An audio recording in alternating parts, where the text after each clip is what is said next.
Yes, good morning, everyone. Welcome to this sixth webinar on in the continuation of M&D awareness series. आज हम बात करेंगे muscular wasting की and इमैसिएशन की, जो कि एमएनडी में एक बहुत ही कॉमन सिम्टम और फिनोमेना है।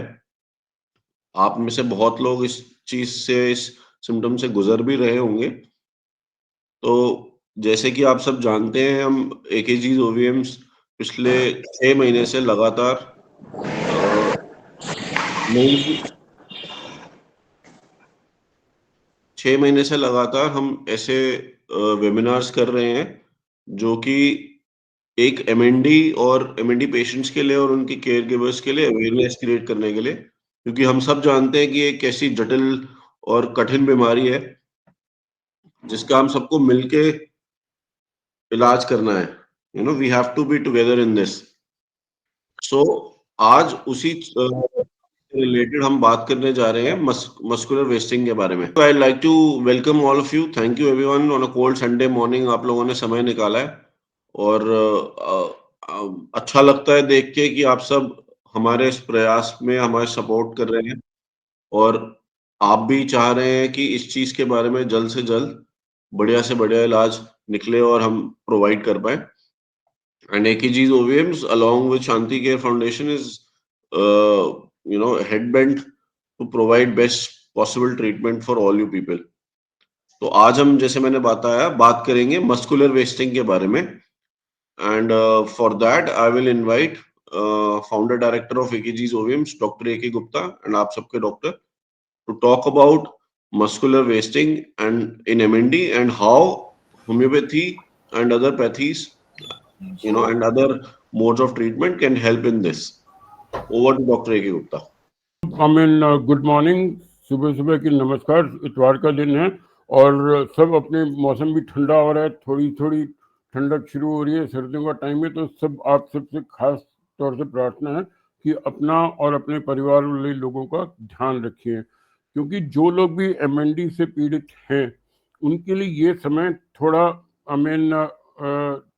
ज़्यादा ध्यान रखने वाला है, क्योंकि ऐसे समय में जिस टाइम ठंड ज़्यादा हो रही है और आधा कुछ गर्मी लगती है, तो बहुत देखा गया कि आदमी कुछ लापरवाहियां बरतना शुरू कर देता है कि ठंडा पानी पी लिया या फ्रिज का वो ले लिया कि गर्मी लग रही है और उसी टाइम ठंड है।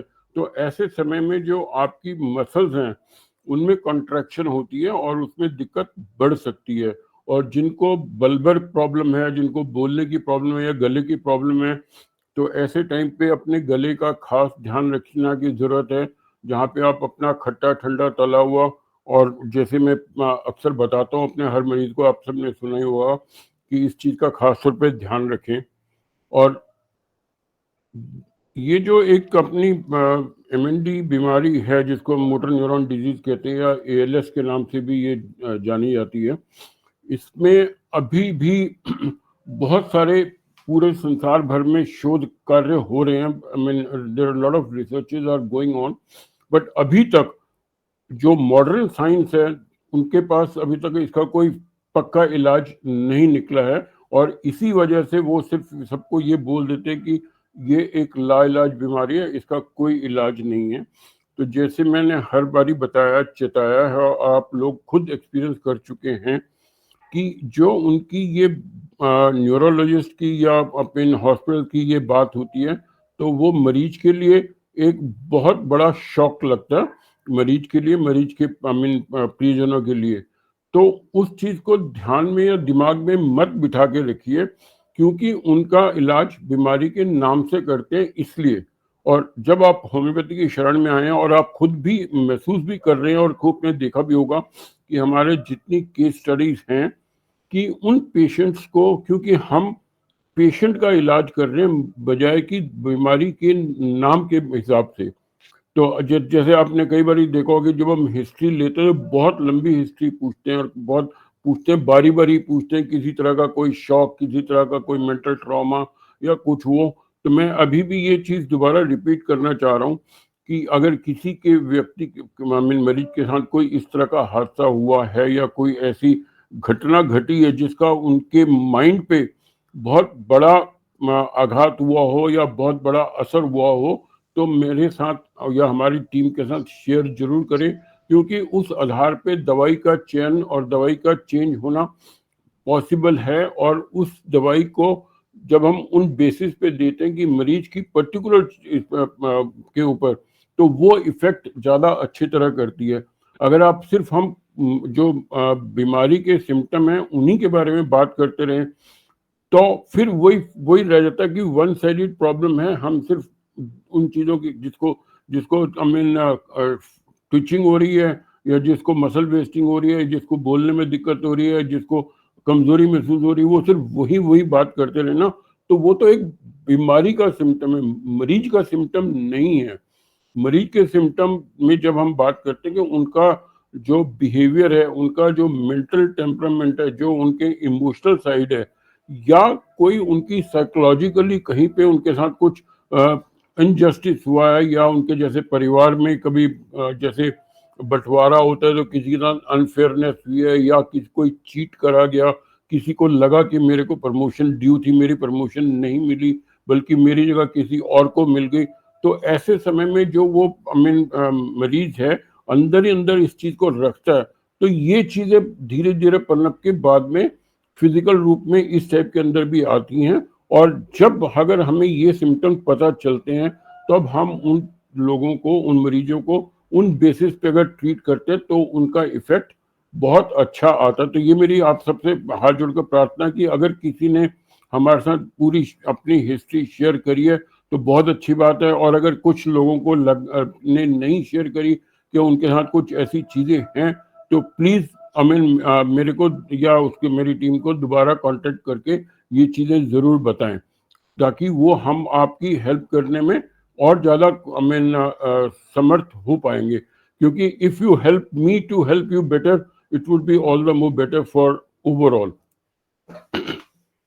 चलो एक तो सबसे और इम्पोर्टेंट बात है कि हम आज पूरे 6वां महीना है जब हम लगातार एक इस प्रयास में लगे हुए हैं कि हम अपने मरीजों को और मरीजों की केयर गिवर को उनके बारे में जितनी ज़्यादा से ज़्यादा नॉलेज है, अवेयरनेस है, क्रिएट करा सकें। क्योंकि बहुत सारी भ्रांतियां हैं, और जो लोग या जो मरीज के परिवारजन उन भ्रांतियों की वजह से अपने आप को उस तरह से रख रहे हैं तो उनको मुश्किल होती है, तो उन भ्रांतियों को दूर किया जाना जरूरी है। यही हमारा प्रयास है और कोशिश है कि जहाँ पे हम जब एक जैसे बात करते हैं तो एक मरीज की दूसरे मरीज के साथ सुनने के बाद उनको पता चलता है कि इस मरीज ने मेरे को इस तरह का लाभ हुआ है, तो एक उसकी जो कॉन्फिडेंस है वो बिल्डअप होता है, और जो उसकी मनोदशा है वो अच्छी होती है कि हाँ, कि जब वो ठीक हो सकता है तो मैं भी ठीक हो सकता हूँ। और ये चीज आपको सबको मैं बारी बारी कह रहा हूँ कि जब तक आप अपने ऊपर विश्वास नहीं रखेंगे, अपने डॉक्टर पे विश्वास नहीं रखेंगे, तो we may not be able to get the best of result.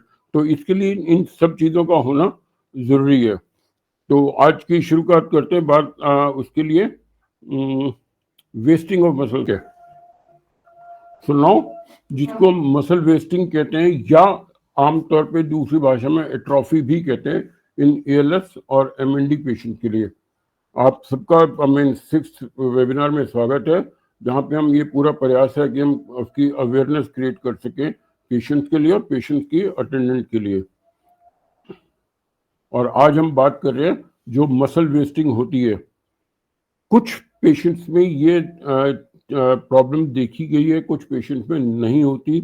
और जैसे एक अभी कल ही मैंने पेशेंट से बात करी जो नए फर्स्ट टाइम आए थे, तो उनको ये अभी कोई भी इशू नहीं था इस टाइप का, सिर्फ प्रॉब्लम थी उनकी हाथ में वीकनेस थी, या हाथ काम नहीं कर रहे थे, करना बंद कर दिया। तो उनको वहां पे डॉक्टर्स ने बताया कि कल को ये हो सकता है, परसों ये हो सकता है, उसके बाद जाके ये हो सकता है, उसके बाद ये भी हो सकता है, एट दी वहां तक पहुंचना। तो ये एक जब वो धारणा लेके बैठेंगे उनके दिमाग में कल को ये भी हो जाएगा, परसों वो भी हो जाएगा, तो वो जो आने वाले कल की सोच में जो आज है उसको भी नहीं ठीक तरह से जी रहे। तो मेरी हाथ जोड़ के रिक्वेस्ट है कि आप जो होना है वो होना है। आपको कल का नहीं पता, मेरे को भी कल का नहीं पता, तो मैं कल क्या होगा किसी के बारे में बता नहीं सकता। और ऐसे ही जो आप सोचेंगे कि कल को ये हो सकता है, हो भी सकता है वो हो और हो भी सकता है ना भी हो। इट ऑल डिपेंड्स कि आपकी प्रोग्रेशन किस तरीके से होती है, क्योंकि ये एक बीमारी है जिसको मैं बारी बारी मैं कहता हूँ कि इसको जितना हम समझ के ट्रीट करते हैं, समझ के अपने आप में ट्रीटमेंट लेते हैं, उतनी ज़्यादा अच्छी इसकी रिजल्ट्स मिलते हैं। तो वेस्टिंग और मसल एट्रोफी इन मोटर न्यूरॉन डिजीज एक प्रोग्रेसिव सिम्टम है जो कि डिटोरेशन ऑफ मोटर न्यूरॉन की डिटोरेशन से होता है, और उसकी वजह से जो मसल्स में सिग्नल जाते हैं नर्व्स की थ्रू, वो कम हो जाता है या खत्म हो जाता है। जब आप ये देखें किसी भी चीज को जो एक उसको पोषण करती है, अगर वो पोषण नहीं मिले तो धीरे धीरे वो चीज खत्म हो जाती है। आप अगर पौधों को भी देखें, पौधे को अगर पानी दे रहे हैं, पानी देना बंद कर देते हैं या कुछ होता है तो वो धीरे धीरे मुरझा जाता है और बाद में खत्म हो जाता है। तो ऐसे ही हमारी शरीर की संरचना भगवान ने इतनी अच्छी तरीके से बनाई है कि शरीर के हर अंग में उसका क्या नाम संचार होता है, जिसमें ऑक्सीजन जाती है, ब्लड जाती है और नर्व की सप्लाई जाती है। ये तीनों चीजें इंपॉर्टेंट हैं। तीनों में से कोई भी चीज का अगर पूरा प्रवाह कम हो जाता है तो किसी न किसी फॉर्म में उसका जो प्रॉब्लम है वो शरीर में नजर आती है। इसकी वजह से जब वो मसल में अपनी वो नहीं जाती, उनका खुराक नहीं मिलती, उनको वहां से सिग्नल नहीं मिलता, तो मसल कमजोर होना शुरू हो जाते हैं, सिकुड़ना शुरू हो जाते हैं, और धीरे धीरे जिसमें वेस्टिंग वेस्टिंग का मसल मतलब यही होता है कि वहां पे उसका पूरा पूरा चीज खत्म हो जाना। और ये जो मसल्स हैं, ये मसल्स जो आपके चलने में काम करते हैं, बोलने में काम करते हैं, और स्वॉलो करने में काम करते हैं, और ब्रीदिंग में काम करते हैं, ये कहीं पे भी अफेक्टेड हो सकते हैं। जहां पे वो अफेक्टेड होते हैं उसकी प्रॉब्लम उस हिसाब से ज्यादा देखने में आती है और हमें महसूस की जाती है।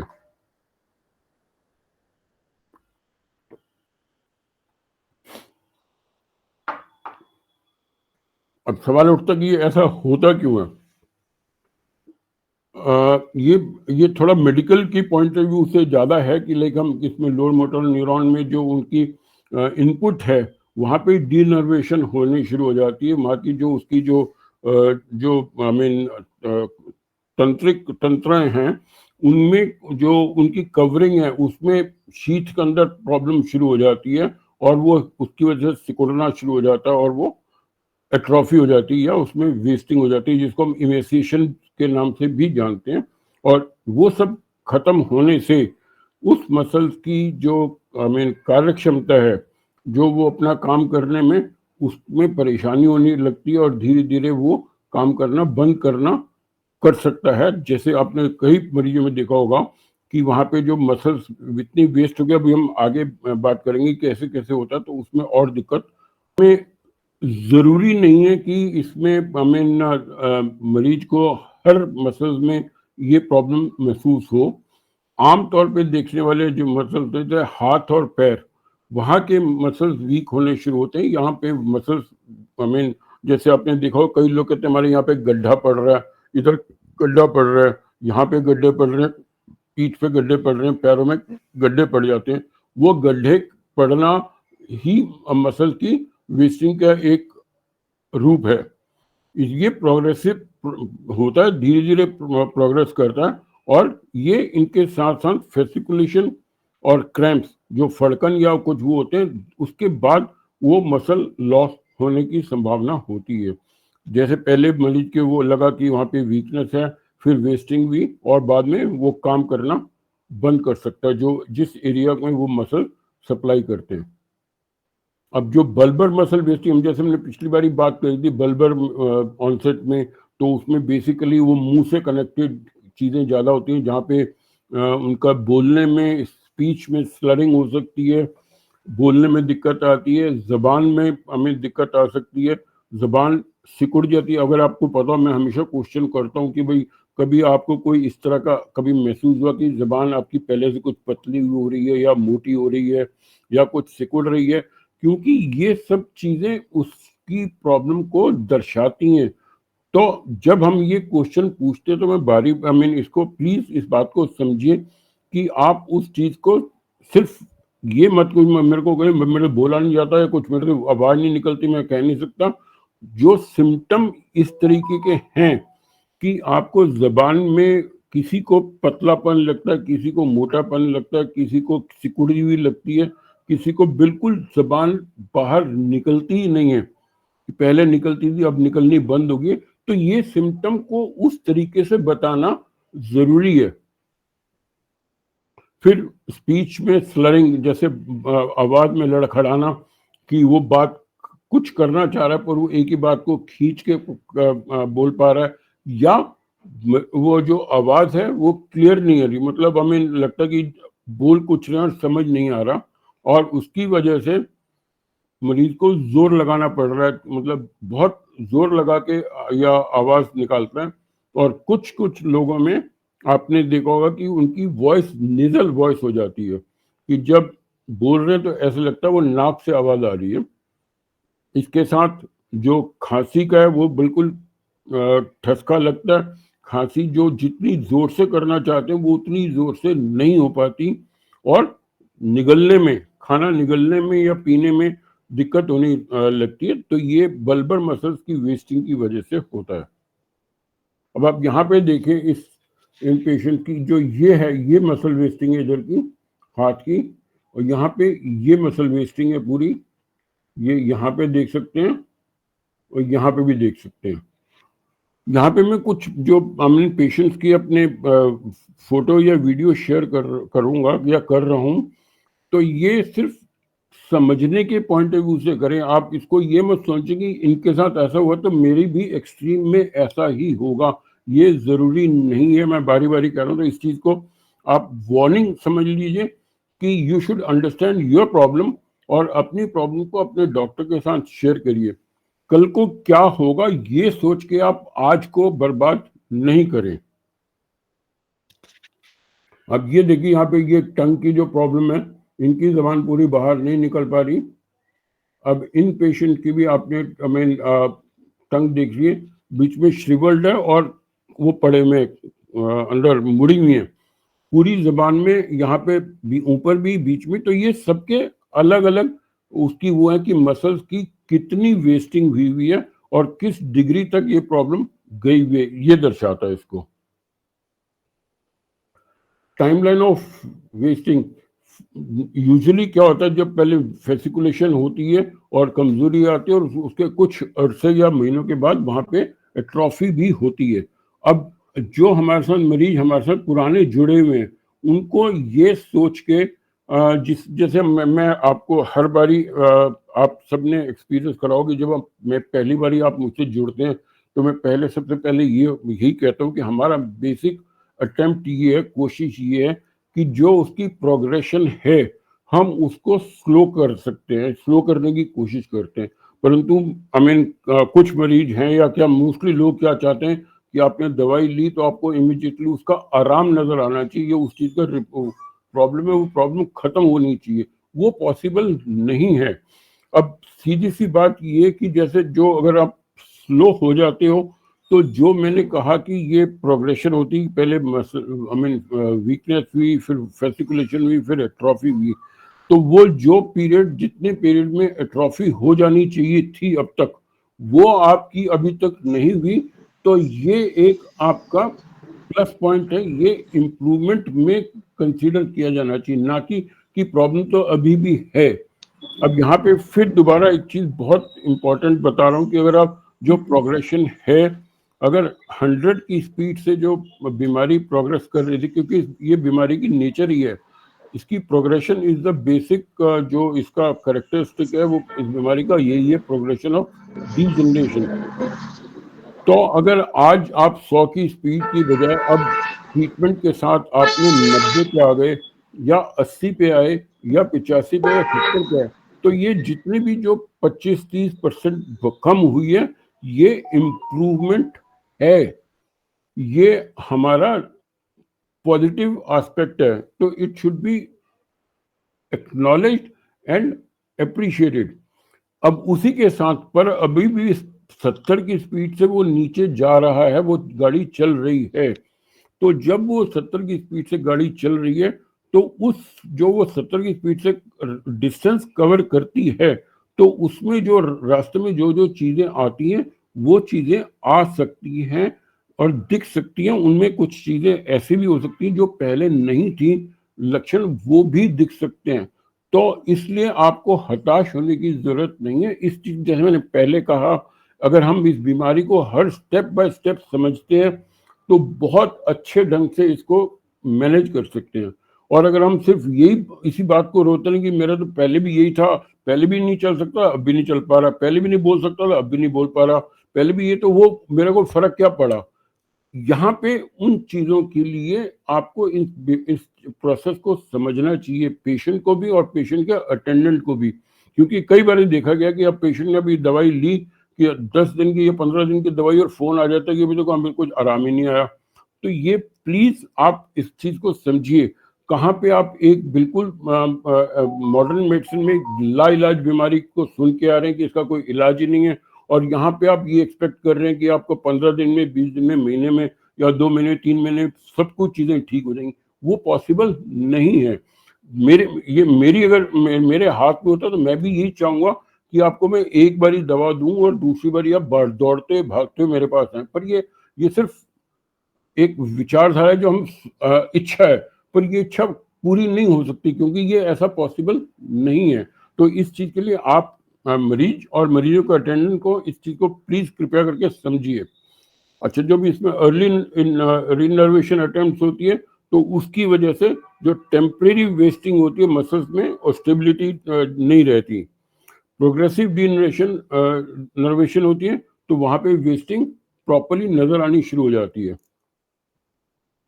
अब आप ये देखिए, जैसे अब ये पेशेंट की यहाँ पे वो है, मसल वेस्टिंग है, ठीक है।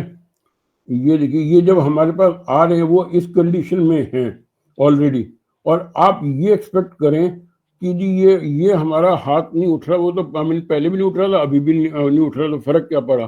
पर आप ये देखिए कि अगर इस स्टेज के बाद जो कि प्रोग्रेशन थी वो प्रोग्रेशन और नहीं हो रही, फर्दर मसल वेस्टिंग आपकी रुक गई है, तो ये बहुत बड़ा प्लस पॉइंट है। हमें भगवान का शुक्र मनाना चाहिए कि हमारी फर्दर वेस्टिंग रुक गई, तो हमने काफी हद तक अपने आप में हमें इम्प्रूवमेंट अचीव कर ली।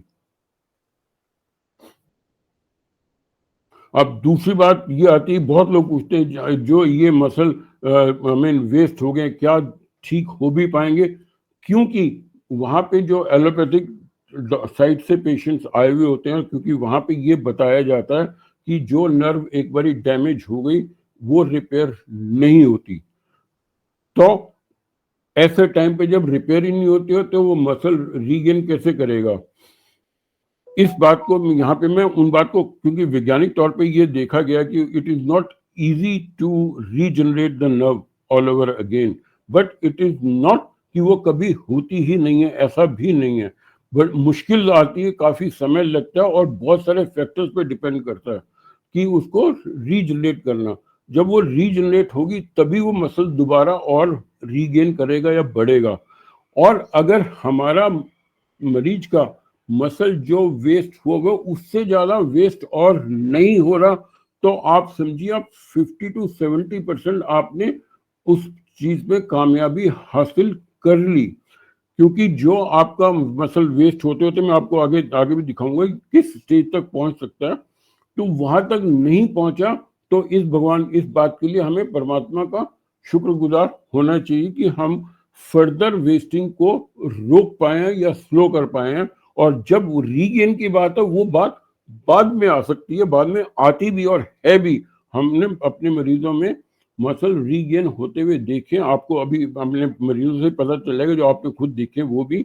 और कब तक, एक तो I mean wasting, further wasting रुक गई, और कुछ बहुत कम परसेंटेज है जिनमें की रीगेन भी हो गए, क्योंकि रीगेन होने में समय लगता है और ऐसे टाइम तक कि कई लोग इतनी देर तक पेशेंट उसको कंटिन्यू नहीं करते, अब कुछ भी रीजन रहे हो तो दिक्कत आती है। तो जो मॉडर्न मेडिसिन में कहते हैं true neurogenic wasting is irreversible as it is believed.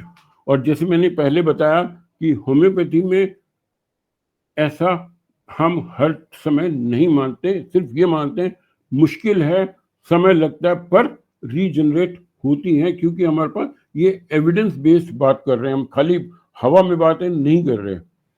Partial early improvement possible due to reinnervation and significant recovery suggests MND mimic usually may not be MND। ये पार्ट है उनका एलोपैथिक साइड का, कि जहाँ पे मतलब अगर वो पहले हुई है, अगर वो मसल रीगेन हो गया तो वो MND ही नहीं है, जिस बात का हम यहाँ पे बहुत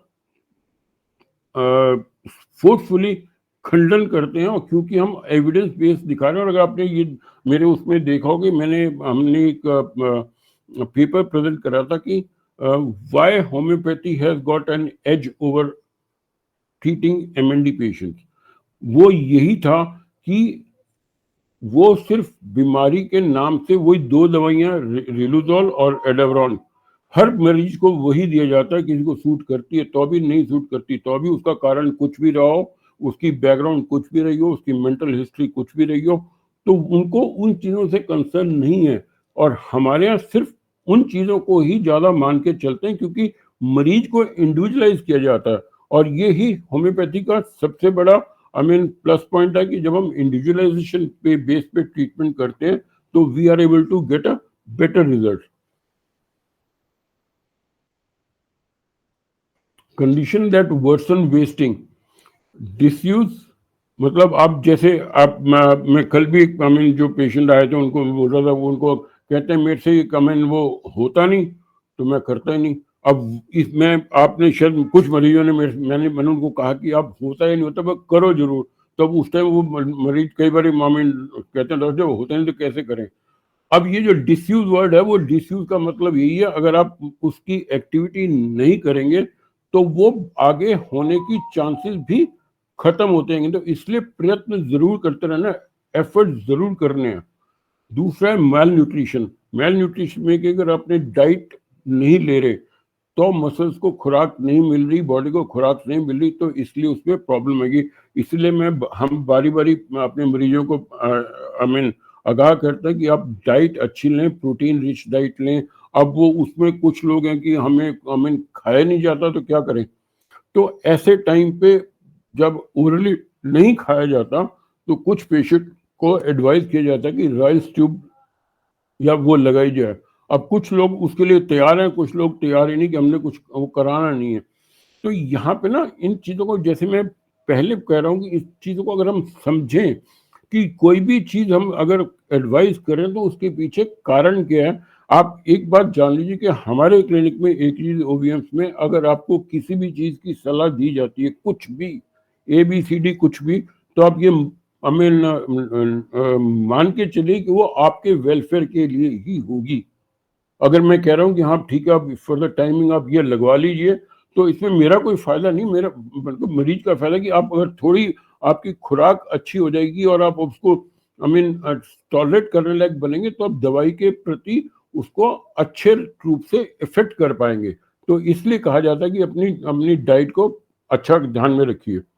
अब डायबिटीज न्यूरोपैथी, जिन पेशेंट्स को, जो MND के पेशेंट हैं जिनमें उनमें डायबिटीज भी है, अंडरलाइंग फैक्टर डायबिटीज हो, ब्लड प्रेशर हुआ, या थायराइड हुआ, या विटामिन की डेफिशिएंसी है, तो उनमें ये प्रॉब्लम और ज्यादा हो जाती है। बिकॉज डायबिटिक न्यूरोपैथी भी होती है अलग से, और जो MND की वो वेस्टिंग है वो भी है, तो उनमें ये प्रॉब्लम देखने में ज्यादा आती है। और मजे की बात मैं अभी यहाँ पे ही बताता हूँ कि कई बारी पेशेंट के फोन आते हैं, दूर दूर से आते हैं बाहर से, कि उनको से हमारे पेशेंट को ये है, वो कितनी देर में ठीक हो जाएंगे क्या।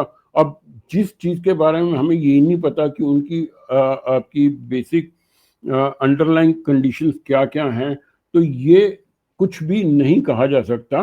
और इसीलिए कुछ लोग जैसे पेशेंट को देखते हैं कि हमने आपका उस पेशेंट का वो देखी, वीडियो देखी, उनको तो 6 महीने में इतना असर दिख गया, या वो तो ठीक हो गया, मेरे को ऐसा क्यों नहीं है। तो यहाँ पे फिर जैसे मैंने बारी बारी कहा कि ये हर व्यक्ति अपने आप में अलग है, और हर व्यक्ति का, हर पेशेंट का रिस्पॉन्स उसकी बॉडी के हिसाब से अलग-अलग हो सकता है। उसके साथ कुछ अंडरलाइंग जो मेडिकल कंडीशंस हैं, वो भी बहुत इम्पोर्टेंट रोल प्ले करती हैं। पिछली बार भी मैंने बताया था, आज फिर बता रहा हूँ कि आपको सबको ये समझना है कि इसके लिए हमें 4 चीज़ों की आवश्यकता है। 4 चीज़ें कौन-सी हैं? कंप्लायंस ऑफ ट्रीटमेंट, जिसमें मेडिसिन की वो रेगुलरिटी है। दूसरी फिज़ियोथेरेपी, तीसरी डाइट और चौथा साइकोलॉजिकली उनका प्लस एनवायरमेंटल। ये चारों कंपोनेंट अपने आप में बहुत इम्पोर्टेंट हैं और ज़रूरी हैं। इन चारों कंपोनेंट्स में वो एक दूसरे की कमी को पूरा नहीं कर सकते। अगर आपकी वो डाइट पूरी नहीं है तो जो बाकी चीज़ें कर रहे हैं तब भी आपका रिजल्ट डिज़ायरेबल नहीं आएगा। एक्सरसाइज नहीं कर रहे तब भी रिजल्ट डिज़ायरेबल नहीं आएगा। दवाई रेगुलर नहीं खा रहे तब भी रिजल्ट वो नहीं आएगा। और अगर आप साइकोलॉजिकली नेगेटिविटी में रहते हैं तब भी डिज़ायरेबल रिजल्ट नहीं आएगा। To get the best of result we have to follow all these 4 components which are most essential for it. Next, जिसमें थायराइड की प्रॉब्लम है या विटामिन B12 की कमी है, उनमें ये प्रॉब्लम और भी ज़्यादा देखने को मिलती है और ज़्यादा दिक्कत हो सकती है।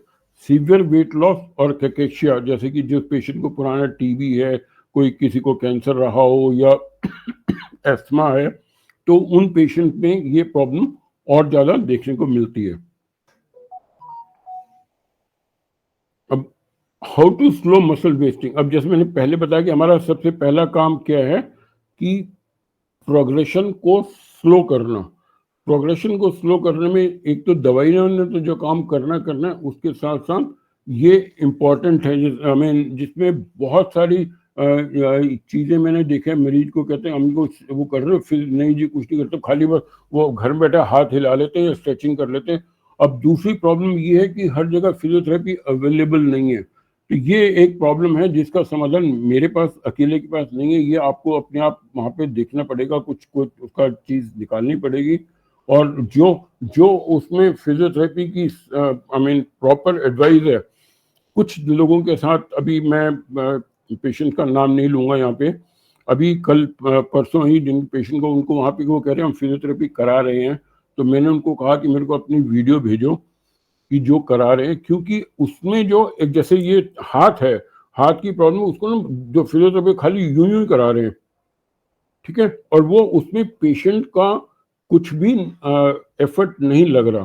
तो ये जो अगर इस टाइप की एक्सरसाइज है उसमें फायदा नहीं होगा जब तक आप इस एक्सरसाइज को इस तरह के नहीं करेंगे जहां पे पेशेंट की अगेंस्ट रेजिस्टेंस होती है एक्सरसाइज, तो वहां पे चांसेस है मसल्स के बिल्ड होने के या उसको स्ट्रेंथन करने के।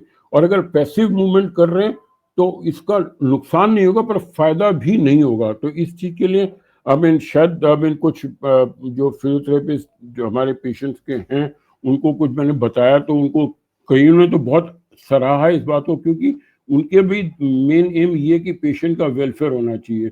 पर कुछ लोग, कुछ पेशेंट्स फिजियोथेरेपिस्ट ऐसे भी हैं जिनको शायद इतनी उसमें एरोगेंसी है, वो कहते नहीं हमें क्या पता, हमें क्या, हम फिजियोथेरेपिस्ट हम हैं या वो हैं। तो जो ऐसा, खैर मैं किसी के बारे में नहीं कहना चाह रहा, मैं सिर्फ ये बताना चाह रहा हूँ कि हमारा प्रयत्न हमेशा ये रहता है कि अगर कहीं पे कोई कमी पेशी है तो हम उस चीज को ठीक कर सके। और ऐसा भी दो तीन पेशेंट ने अपने फिजियोथेरेपिस्ट के साथ बात कराई, उन्होंने वो भेजा भी, तो उनको समझाया गया, तो उनको बताया now they are getting a good result. तो ये एक एक एक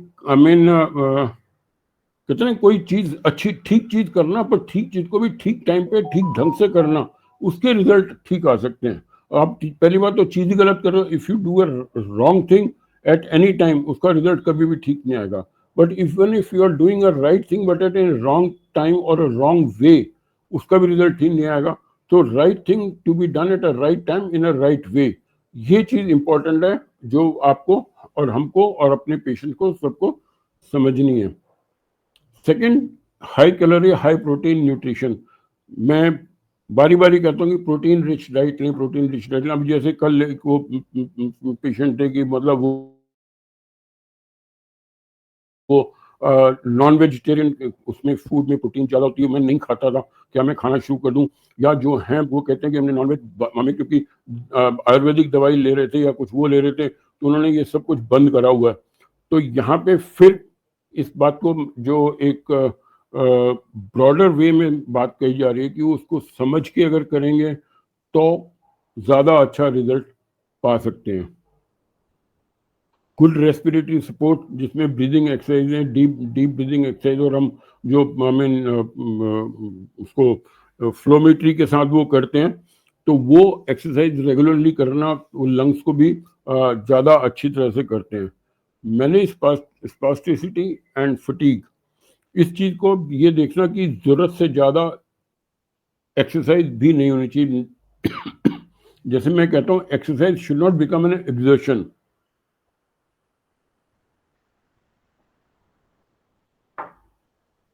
Exercise is a must, but in an appropriate manner for appropriate time. अब कुछ चीज़ें जो हम अपने पेशेंट को बताते हैं, देखते हैं, तो वो चीज़ें ऐसी जहाँ पे उनको एक्सरसाइज के लिए किसी सपोर्ट की ज़रूरत नहीं, वो खुद भी कर सकते हैं। तो जो खुद कर, जिनके हाथों में प्रॉब्लम, उनको मैं और नॉर्मली बता रहा हूँ कि आप इस तरीके से करके ये करें तो आप इसको इंडिविजुअली खुद कर सकते हैं। आपके हाथ तो नहीं ऊपर जा रहा तो ऊपर ले जाके वो कर सकते हैं, हाथों को ये तो ये चीज़ें आप जितनी बारी बारी रिपीटिशन करेंगे, जब खाली बैठे तब आप कर सकते हैं, तो इन चीज़ों के रिजल्ट आपको देखने में अच्छे मिलेंगे।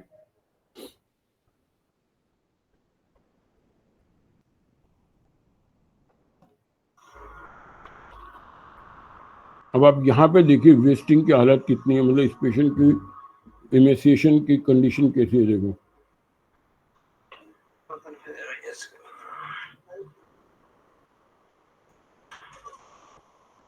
बॉडी का शायद ही कोई हिस्सा बचा जहाँ पे वेस्टिंग नहीं है, और अब हम ऐसे में एक्सपेक्ट करें, अब यहाँ पे इस टाइप के मरीज के लिए कोई बहुत ज़्यादा अच्छा हम वो एक्सपेक्ट नहीं कर सकते रिजल्ट, पर इसके लिए कम से कम जो फर्दर बढ़ना है, जो वेस्टिंग बढ़ना रुक गई, तो ये अपने आप में बहुत बड़ी गनीमत है, बहुत बड़ी उपलब्धि है, जिस चीज़ को नकारा नहीं जा सकता और नकारा नहीं जाना चाहिए। आप इनकी देख सकते हैं कि कहाँ कोई बॉडी में कहीं पे मसल है ही नहीं।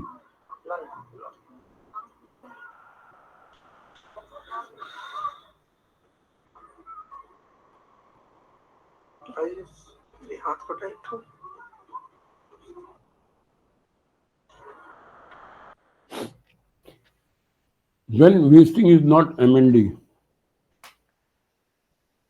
ये एक स्लाइड है जो कि मॉडर्न मेडिसिन के साथ कहीं कहीं पे कॉन्ट्राडिक्ट करती है। वेस्टिंग इम्प्रूव और रिवर्सेस, तो वो कहते हैं कि ये MND होगा ही नहीं। जैसे मैंने आपको शायद याद होगा कि एक अपने पेशेंट के लिए बताया था, जिनको पेशेंट को उन्होंने जीबी पंत हॉस्पिटल में समय दिया था कि ज़्यादा से ज़्यादा 1.5 साल या 2 साल इनकी लाइफ स्पैन है। आज 16 साल हो गए, वो ठीक ठाक हैं, अब तो उनका ट्रीटमेंट भी बंद है, वो चलते फिरते हैं, बहुत अच्छी कंडीशन में है। उनको हमने 5 साल के बाद दोबारा उन्हीं हॉस्पिटल के पास भेजा था, तो वो उन्होंने को देख के बहुत हैरान हुए, खुश भी हुए और हैरान भी हुए। और फिर जब उनसे पूछा कि आपने मतलब कहते हो दवाई कंटिन्यू कर लो फिर, तो तब उन्होंने कहा हमने आपकी तो खाई नहीं, तो होम्योपैथिक दवाई खाई थी। तब उन न्यूरोलॉजिस्ट का कहना था, अगर जब एलोपैथी में इलाज नहीं है तो होम्योपैथी में कैसे हो सकता है। अब आप इस चीज़ से समझते हैं, अगर उनकी धारणा इस टाइप की बना लेते हैं कोई, तो वो मरीजों का कितना भला कर पाएंगे। मैं इसीलिए अगेन एंड अगेन मैं कहता हूँ, मैं अपने पेशेंट से जो भी मेरे से पूछते हैं क्या ये कर लें, क्या वो कर लें, क्या वो कर लें, मैं उनको ये कहता हूँ, अगर आपको लगता है उस चीज़ से आपको कोई फ़ायदा हो रहा है तो बेशक कंटिन्यू करें, अगर लग रहा है नहीं हो रहा तो बेशक छोड़ दीजिए। इसमें जो सेंसरी लॉस हो गया, और जो CP के लेवल हम चेक कराते हैं, जिसमें बहुत ज़्यादा लेवल होता है 1000 से या 2000 से ऊपर है, तो उसमें MND को नहीं माना था, वो some other causes also. Symmetrical digital neuropathy pattern, slow mild progression over years, अब जैसे मैंने पहले बताया कि हम डायबिटीज का पेशेंट है, उसमें भी न्यूरोपैथी होती है, उसमें भी वेस्टिंग होती है, तो ये चीज उसको आई मीन चेक करने की जरूरी होती है। We have to I mean do a cross check कि ये उसकी वजह से हो रहा है या उसकी वजह से हो रहा है। Key takeaways, muscle wasting in MND is equal to denervation driven neurogenic atrophy. जैसे मैंने पहले बताया कि वो मसल वेस्टिंग वहाँ पे होती है, क्यों होती है? जब वहाँ पे नर्व में डीनर्वेशन हो जाए या वहाँ पे उनको किसी भी तरीके की संवेदना वो पहुँचना आई मीन मसल को पहुँच ही नहीं रही। प्रोग्रेशन वेरीज, सब type, early physiotherapy plus nutritional help, slow decline. ये जैसे पहले बताया कि प्रॉपर टाइम पे एक्सरसाइज और डाइट अगर हम करते हैं तो उसका इम्पैक्ट पॉजिटिव रहेगा, और मेडिसिन के साथ साथ करते हैं तो उसके आई मीन जो चांसेस ऑफ इम्प्रूवमेंट हैं और ज़्यादा बढ़ जाते हैं। To recovery of wasted muscle is not very easy and not very common. तो ये चीज जैसे मैंने पहले बताया, according to the modern science it is not possible to have the I mean recovery of wasted muscle, but we have seen as an evidence in not one or two number of patients where they have stopped further wasting and they have regained the muscles also.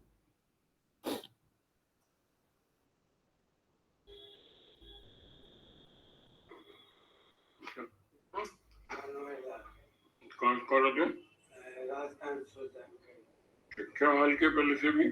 पहले से थोड़ी cream पानी काफी कम हो गए। Thus का वो 80% मतलब खत्म हो गया। Very good. 60% चोकिंग खत्म हो गई? हाँ, खत्म हो गई। Very good. हाथों में थोड़ी वो मसल्स आने लगी। यहाँ पे सुना, हाथों के मसल आने लगे। अभी पिछले महीने से नींद भी थोड़ी ठीक आती है। Very good. और कंधों है ना, पीछे कंधों पे वो दर्द काफी कम हो गया। जो पहले नेगेटिव थॉट्स आते थे वो काफी कम हुए इधर से। अभी कम हुई? अभी भी है मतलब पीछे। चलो। ये 3 महीने दवाई लेने बाद हुआ। पहले दिन भर ऐसे सोचता रहता था। अच्छा, अब पहले जो वेट कम हो रहा था, वेट तो कम नहीं हुआ, कुछ और नहीं, बल्कि गेन हुआ है। इतना 2 किलो? हाँ, 2 किलो बढ़ा, ठीक है। और जो पहले रोने का और हंसने का हुआ था वो? उसमें है ना इमोशन थोड़े हंसने का वो कम हुआ है। अच्छा, इमोशनल कभी हो जाता है। अभी ओवरऑल बेटर महसूस कर रहे हो? कितना % बेटर महसूस कर रहे हो? लगभग है ना, मेरे को 60% ठीक लगा, लेकिन थोड़ी वीकनेस। हाँ, वीकनेस कहाँ पे महसूस होती है? पाँव में बड़ी। पाँव। अभी आपने जैसे इन पेशेंट का सुना, इनकी ओवरऑल कंप्लेंट्स में काफी हद तक किसी में कितना %, किसी में कितना % रिलीफ है। और सबसे बड़ी बात वो यहाँ पे इस स्लाइड को देने का ये था कि इनकी मसल जो वेस्टिंग हो रही थी उन्होंने रीगेन करा है थोड़ा हाथों में। उन्होंने बताया कि मसल में थोड़े बन आना शुरू हो गए। तो physiotherapic exercise can help with muscle weakness and stiffness, और dietary support advice from a dietitian and speech therapist can help maintain weight. हाँ, यहाँ पे एक चीज और मैं बताना चाहूंगा कि जो मरीज हमारे पास पहले आ रहे थे जिनका वेट कंटिन्यूसली लूज कर रहे थे, पहले हर महीने में इतना लूज हो गया, पिछले महीने में जो टोटल 15-15, 20-20 किलो वेट कम हुआ, अब उनका वेट कम होना बंद हो गया, वो भी एक बहुत बड़ी इम्प्रूवमेंट है, उपलब्धि है। अब ऐसे समय में वो मरीज का मेरा वेट तो बेशक कम होना बंद हो गया, पर मेरी बाकी चीजें तो वैसे ही हैं। अब अगर इस टाइप का कोई तर्क करता रहेगा तो उसको और समझा पाना बड़ा मुश्किल है। मैं जैसे बारी बारी कह रहा हूँ कि इन चीज़ों को हमें समझना कि प्रोग्रेशन को स्लो करके उसके बाद स्टॉप करके जो रिवर्सल है या जो इम्प्रूवमेंट है, जो जो आई मीन उनकी, वो सब बात की बात। हम पहले वो चीज़ पॉसिबल नहीं है ना, चाहता मैं भी हूँ, चाहते आप भी हैं, पर वो it's a wishful thinking and desire, but वो पॉसिबल नहीं है। तो इस चीज़ को कृपया समझिएगा।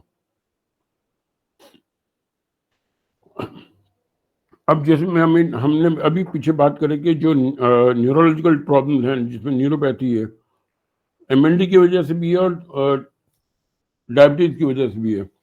तो यहाँ पे ये चीज समझ लेना जरूरी है कि diabetic neuropathy causes similar wasting but the pattern differ from MND. ये एमएनडी का पैटर्न है और ये डायबिटिक न्यूरोपैथी का। उसमें फोकल से स्प्रेड होकर एसिमेट्रिकल जाता है, जबकि डायबिटिक न्यूरोपैथी में वो टॉकिंग ग्लव्स और नॉर्मली इट इज पैरों से जाती ज्यादा। रिफ्लेक्सेस मे बी ब्रिस्क और एब्सेंट, मोस्टली रिड्यूस्ड और absent in diabetes. Sensory loss इसमें एमएलडी में खत्म हो जाता है, डायबिटिक उसमें ये चीजें रहती हैं। पेन यूजुअली नहीं होता इसमें एमएलडी में, और जो डायबिटिक न्यूरोपैथी है उसमें अक्सर होता है। जो मसल रीगेन है वो according to modern medicine possible नहीं है, बट इसके हिसाब से डायबिटीज में पॉसिबल है।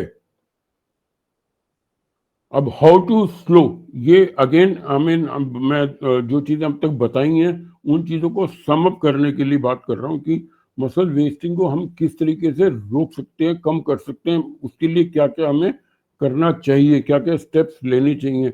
दवाई के अलावा फिजियोथेरेपी, जिसमें कि रेजिस्टेंस ट्रेनिंग, जैसे मैंने बात पहले की, खाली यूं ही कोई आपका हाथ हिला रहा है तो उससे फायदा नहीं होगा। जब तक वो यूं करके हाथ नहीं करेगा तब तक उसमें बात नहीं बनेगी। तो light to moderate range of motion exercises, वो उनको जो फिजियोथेरेपिस्ट है आपकी क्या प्रॉब्लम है, कौन सी मसल्स इन्वॉल्व हैं, वो उस हिसाब से बताया जाएगा। अगर आप रेगुलर एक्सरसाइज और फिजियोथेरेपी करते हैं तो जो कॉन्ट्रैक्चर्स होने से अपने आप को बचा सकते हैं, क्योंकि अगर कॉन्ट्रैक्चर हो गया, जो उसमें पहले बताया था डिसयूज की वजह से, तो वो जो डिसयूज की वजह से डिस्ट्रॉफी हो जाएगी, तो फिर आपके वो चीज दोबारा रीगेन कर पाने की स्थिति में ही नहीं रहेंगे। तो इसलिए for God sake understand the importance of physiotherapy is there, which is very, very essential. Next comes is the nutrition, high calorie diet, omega-3 antioxidants, maintain body weight, important prognostic factor. ये जो body weight है, अगर आपका जो loose होना वो खत्म हो गया और अब आप मेंटेन कर रहे हैं, या जैसे आपने हर मरीज से कहीं से सुना कि उन्होंने किसी ने 1 किलो गेन करा, किसी ने 3 किलो गेन करा, तो ये अपने आप में बहुत बहुत बहुत बड़ा फैक्टर है कि आपकी बाकी प्रॉब्लम, चाहे अभी उनकी जैसे पेशेंट की आपने देखी आवाज में अभी भी दिक्कत थी, पर अगर हम सिर्फ उसको लेके बैठेंगे, आवाज तो अभी वैसी की वैसी है, तो मतलब ये तो सिर्फ जबरदस्ती की बात करने वाली बात है कि कोई फर्क नहीं है। परंतु उन बाकी चीजों को आप नजरअंदाज नहीं कर सकते, और नजरअंदाज नहीं करना चाहिए कि अगर आपके मरीज में ये फैक्टर्स मिल रहे हैं कि उनका वेट लूज होना खत्म हो गया, उनकी फर्दर प्रोग्रेशन स्लो हो गई, तो आप अपने आप को बड़ा लकी मानिए कि आप बहुत लकी पेशेंट में हैं कि जिनको आपको होम्योपैथी द्वारा ये सब चीजें भी उपलब्ध हो पा रही हैं। मेडिकेशन, अगेन होम्योपैथिक ट्रीटमेंट जहाँ पे आपका वहाँ पे वो चल रहा है, वो रिलुजोल चल रहा है, edaravone, and assistive devices, braces, splints, mobility aids, respiratory support if needed. अब जैसे कई मरीजों को मैंने बताया कि वो आपको हाथ में दिक्कत है, वो यूजुअली या क्या कर रहे हैं, खाली बॉल कर रहे हैं, स्माइली बॉल से एक्सरसाइज कर रहे हैं। दैट इज नॉट एनफ, क्योंकि अगर उनके इसकी मतलब एक्सटेंसर मसल की एक्सरसाइज हो ही नहीं पाएंगी, तो उसके लिए स्प्लिंट्स आते हैं, वो अमेजोन से आप हमें ऑनलाइन मिल जाते हैं। आपका फिजियोथेरेपिस्ट आपको एडवाइस कर सकता है, नहीं तो आप हमारे फिजियोथेरेपिस्ट से भी कंसल्ट कर सकते हैं और उनकी एडवाइस ले सकते हैं। तो वो आपको बता देंगे कि किस टाइप के गैजेट, किस टाइप के जो चीजें हैं आपको अपने आप को यूज करनी है और उनका उपयोग कैसे करना है। तो ये एक बहुत लाभकारी सिद्ध हो सकता है। उसमें चलने के लिए किस टाइप की एड यूज करनी है, वो सब चीजें देख सकते हैं। एंड रेस्पिरेटरी मसल्स के लिए भी आपको जैसे वो बताएंगे कि नाम एक्सरसाइज भी बताएंगे, वो भी उस टाइम की करनी है। हाँ, avoid muscle fatigue, over fatigue can accelerate the denervation. जो मैंने एक्सरसाइज को एग्जर्शन नहीं बनाना, जैसे मैंने कहा कि आपको एक्सरसाइज करनी जरूरी है, तो कुछ लोग टैश में आके डॉक्टर साहब ने कहा तो अब आज पहले दिन ही शुरू करनी है, पहले दिन आपने घंटा भर कर ली, तो वो घंटा भर करी तो उसके बाद दूसरे दिन आप कर ही नहीं पाओगे, दूसरे तीसरे दिन वो छूट जाती है। तो इसलिए इसको ग्रेजुअली स्टेप बाय स्टेप बढ़ाना है, बट रेगुलरली करना है, और जहां पे आपको लगता है कि मेरे से ये चीज नहीं हो रही, उस चीज को छोड़ना नहीं है, एफर्ट करते रहना। Role of heavy metals, lead, mercury, arsenic and magnesium in MND. Lead, mercury और आर्सेनिक की टॉक्सिसिटी, और जैसे आज की डेट में अपना इतना पोल्यूशन चल रहा है, इतना खाने पीने की में भी दिक्कत है, और एनवायरनमेंट में तो है ही, तो इन सब की जो अगर टॉक्सिसिटी है, वो अपने आप में इनकी प्रॉब्लम्स को और ज़्यादा बढ़ाती है। अभी इसीलिए हम जब कोई पेशेंट का टेस्ट कराते हैं तो उनमें किसी में देखा है लेड बढ़ा हुआ है, किसी में मर्करी के प्रॉब्लम, मर्करी बढ़ा हुआ है, किसी में मैग्नीशियम कम है, या आर्सेनिक बढ़ा हुआ है। तो ये सब चीजें उनको पता लगती हैं, तो उससे हम उनकी जो डाइट प्लान है और जो मेडिसिन की चॉइस है, सिलेक्शन है, उसको बदला जाता है अकॉर्डिंगली, ताकि उस पर्टिकुलर पर्सन की बॉडी की रिक्वायरमेंट के हिसाब से ट्रीटमेंट दिया जाए। तो excessively low magnesium can cause cramps but not MND. Lead, mercury, and arsenic toxicity can cause peripheral neuropathy, not true MND. They do not cause classical ALS MND, but can complicate the clinical picture. तो ये जब, जैसे मैंने बताया कि आपको MND है ही, और उसके साथ ये फैक्टर्स और हैं, तो प्रॉब्लम डबल होगी, बड़ा मतलब आपकी प्रॉब्लम ज्यादा कॉम्प्लिकेटेड होती है, बिकॉज दोनों फैक्टर आपके हैं जो तंग करने वाले हैं। इसलिए ट्रीटमेंट को प्लान उसी ढंग से किया जाता है, और उसमें समय भी उसी हिसाब से लगता है। सर आवाज आ रही है? बढ़िया है सर। जब सर्कुलेशन जो पहले हो रहा था उससे मतलब पहले से मतलब कम है, बट होता है। हाँ, इस महीने जो है ना, इस महीने मतलब आने को निकला था परसेंटेज 30% का कुछ बोल सकते हैं सर। और सर ये क्या बोलते हैं, ये जो मतलब पिछले मंथ में जो सांस फूलने वाले जो एक बार भी नहीं हुआ था, लेकिन इस महीने में सर मतलब 3-4 बार हुआ था, 4-5 बार। हाँ हाँ हाँ, वेट जितना था मतलब उतना ही है, 72 kg। नहीं नहीं, और मतलब वो 1-2 बार हुआ है, लेकिन पहले पिछले मंथ में मतलब ज्यादा हो रहा था। ठीक है, हमेशा मतलब लगता था कि बर्निंग टाइप हो रहा है या गिट पे, मतलब इस तरह से। और जो हाँ, जो थिकनेस टाइप का था उतना ही पे कॉस्ट।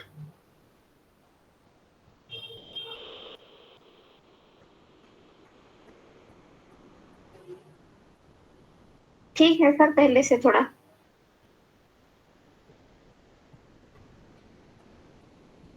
जी हाँ सर, बिना ग्राइंड करने से भी थोड़ा नरम करके देने से खा रहे हैं थोड़ा थोड़ा। हाँ सर, थोड़ा। और सर ये हाथ, सर वेट तो चेक नहीं किए हैं अभी रिसेंट। और फिर ये हाथ का थोड़ा, ये अरे वाह,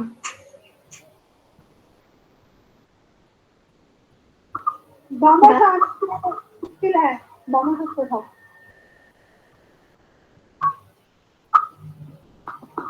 सर जो बाण उसके चक्कर के प्रॉब्लम हो गई है, अभी दोनों बाण देखो सर,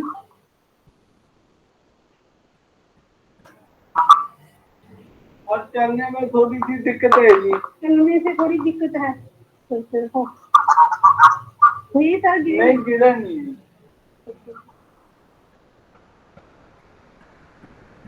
कंपन नहीं है, जैसे वीकनेस है जी। हाँ जी, वेट लॉस नहीं है जी, वेट ठीक है, 500 है। नहीं, मसल लॉस नहीं हुआ जी, सब ठीक है। और हाथ उंगलियों को ताकत, उंगली को कम ताकत दिखती है। हाँ जी, क्या हाल है आपका, बताओ कैसे हो पहले से? हाँ जी, आपसे पूछ रहा हूँ।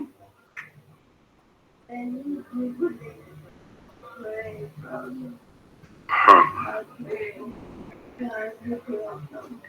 ठीक है। अच्छा, अब आपका कोई जो पहले आपको सांस की बहुत ज्यादा तकलीफ हो रही थी वो ठीक है, और जो खांसी आ रही थी, खांसी का भी जो ठसका लगता था, अच्छा, और जो चोकिंग होती है फॉलो करने वाली वो भी कम है, और फड़कन ओवरऑल।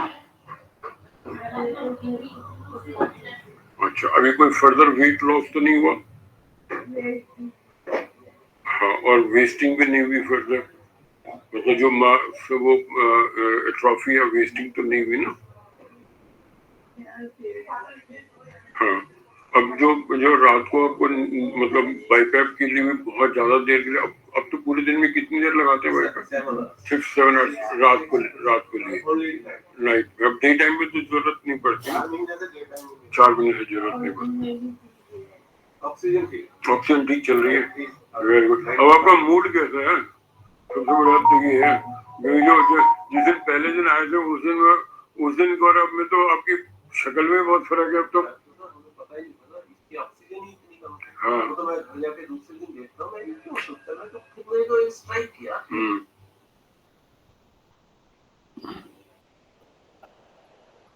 चलिए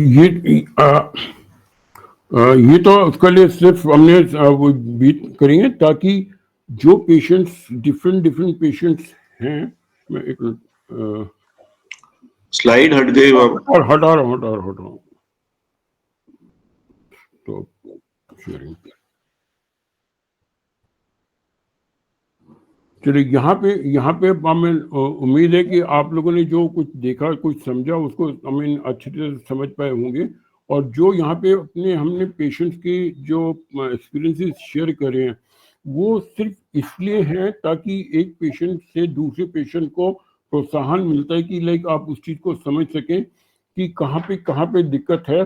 और कुछ मरीजों को ऐसा भी लगा कि शायद हम वैसे ही बोल देते हैं कि किसी को कि मतलब उसको ऐसा था नहीं या ऐसा कर, तो ये जो आप सब लोग यहाँ पे हैं, आप अपने अपने एक्सपीरियंस शेयर कर सकते हैं। किसी को कोई इश्यू है, कोई पूछना, तो वो हमसे बात भी कर सकते हैं।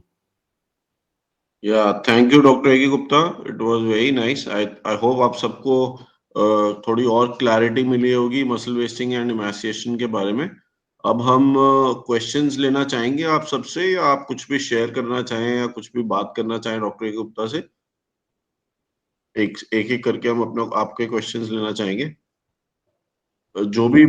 हाँ, जो भी पूछना चाहे प्लीज अपने आप को अनम्यूट करें और पूछ रहे हैं सवाल।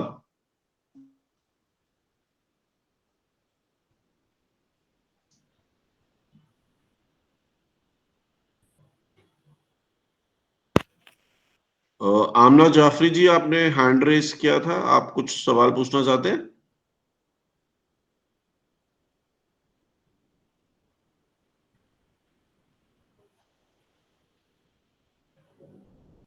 आमना जाफरी।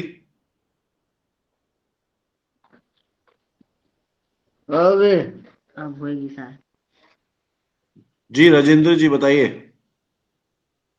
हेलो सर, नमस्ते। हाँ नमस्कार। हाँ,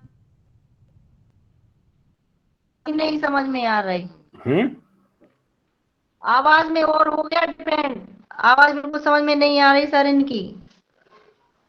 वो तो अभी प्रॉब्लम है, और हाथ अभी यही तो हम बात कर रहे थे कि आप अभी उस बात को समझिए कि जो उनकी जो उसकी फोकल वो है और जो बल्बर ऑनसेट वाली दिक्कत है उसमें इतना आसान नहीं है आवाज समझ आना उसको। उसके लिए स्पीच थेरेपी की जरूरत है। आप उसको स्पीच थेरेपी करा रहे हैं कुछ? हाँ सर, थेरेपी तो करा रहे हैं और 11 महीने हो गए दवाई लेते हुए, कुछ फर्क तो समझ में नहीं आया सर। फिर वही यही बात बताओ ना कि आपको जो उसमें स्पीच थेरेपी कौन सी क्या करा रहे हो, किनसे करा रहे हो? हाँ सर, जाते हैं सर थेरेपी तो जाते हैं थेरेपी। नहीं जाते हो पर रेगुलर कर रहे हो उसको? हाँ रेगुलर कर रहे हैं सर। अभी ठीक है, मेरे को एक बार दोबारा मेरे से बात कर रहे हैं, क्या प्रॉब्लम हो रही है अभी? पहले किसमें क्या क्या लॉस ज्यादा हुआ? सर पीछे साइड गिर रहे हैं और सीधे सोते हैं तो सांस फूलती है, अच्छा, सीधे सो ही नहीं पाते हैं सर, और और आवाज तो बिल्कुल समझ में नहीं आती है। उनकी फिजियोथेरेपी पहले तो फिजियोथेरेपी हाँ फिजियोथेरेपी डेली जा रहे हैं।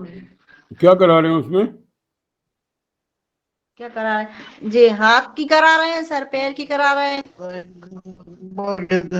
रस्सी भी खींचते हैं, साइकिल भी चलाते हैं, और वो डॉक्टर नहीं, एक बारी मेरे करवा को उनकी पूरी जो करा रहे हैं ना उनकी वीडियो भेजना बना करा के, जो स्पीच थेरेपी कर उसकी, ताकि क्योंकि अगर जो हम कर रहे हैं उसमें अगर कहीं पे अब वो इश्यू है तो उस चीज को देखना चाहेंगे हम।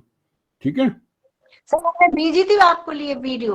हाँ, दोबारा एक बार स्पीच थेरेपी वाली भी बात कराना मेरे को उसके साथ में। हाँ जी सर, करवा देंगे। ठीक है। और जी सर, और जैसे सर जी सीधे सोते हैं तो हाँफ चलती है सर, सीधे सोते हैं ना सर तो हाँफ चलती है, हपाते हैं, सीधे नहीं सो पाते बिल्कुल भी।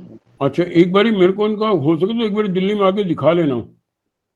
सर दवाई हम वहीं चल रही है दिल्ली की। अरे दिखाने की बात कर रहा हूँ मैं। हाँ सर दिखा देंगे, पिछले महीने तो आए थे हम। क्योंकि बहुत सारी चीजें होती है ना उसमें, जब अगर नहीं पता चल पाती तो एक बार दिखा लेना चाहिए इनको। ठीक है। हाँ सर दिखा देंगे। ठीक है, नेक्स्ट। Anybody else? और कोई सवाल पूछना चाहेगा अपना, या कोई शेयर करना चाहेगा कुछ?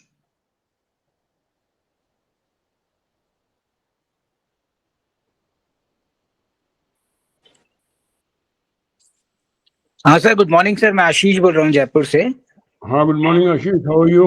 All good sir, all good sir. First of all, thanks a lot for giving the necessary and very desirous inputs. आप बहुत efforts कर रहे हैं and we really appreciate. Sir it's been 4-5 महीने हो गए मेरी वाइफ को हम लोग आपका ट्रीटमेंट ले रहे हैं, and more or less मैं इस प्लेटफॉर्म पे शेयर करना चाहूंगा with no biasness.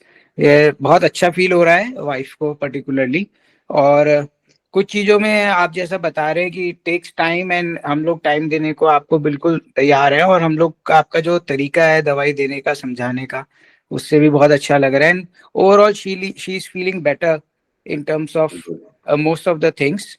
एंड कुछ चीजें हम लोग को भी एक्सेप्टेंस है कि ठीक है, वी नो कि इसमें टाइम लगेगा या कुछ चीज प्रोग्रेस करेगी, बट एक इम्पॉर्टेंट पॉइंट है कि थोड़ा उसका वेट गेन हुआ है, जो आप बता रहे थे।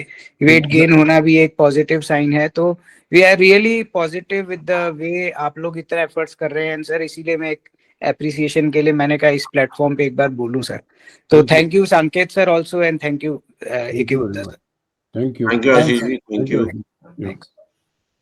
और कोई कुछ भी सवाल पूछना चाहे या शेयर करना चाहे कुछ भी? हेलो सर जी, रजत जी दत्ता के मिसेस बोल रहे हैं सर।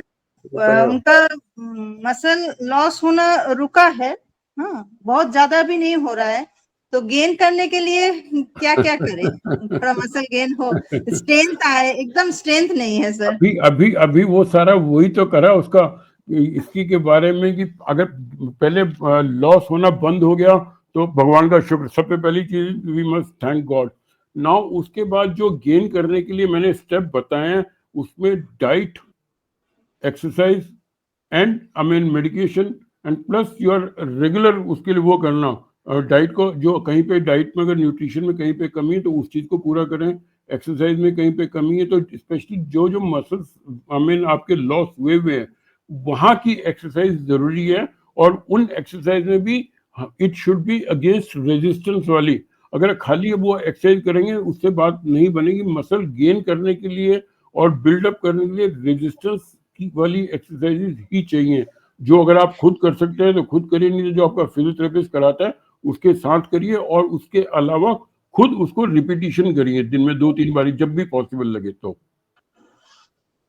ठीक है, थैंक यू सर। मतलब उनको डाइट जो दिया जाता है थोड़ा बहुत अगर चेंज कर रहे हैं तो मतलब ज्यादा अगर देने की कोशिश कर रहे हैं तो मतलब हजम नहीं कर पा रहे हैं, एसिडिटी बन जा रहा है, गैस बहुत बन रहा है। कल ही जैसे बहुत प्रॉब्लम हुआ, रात को एकदम सीने में बहुत दर्द था, सो नहीं पाए।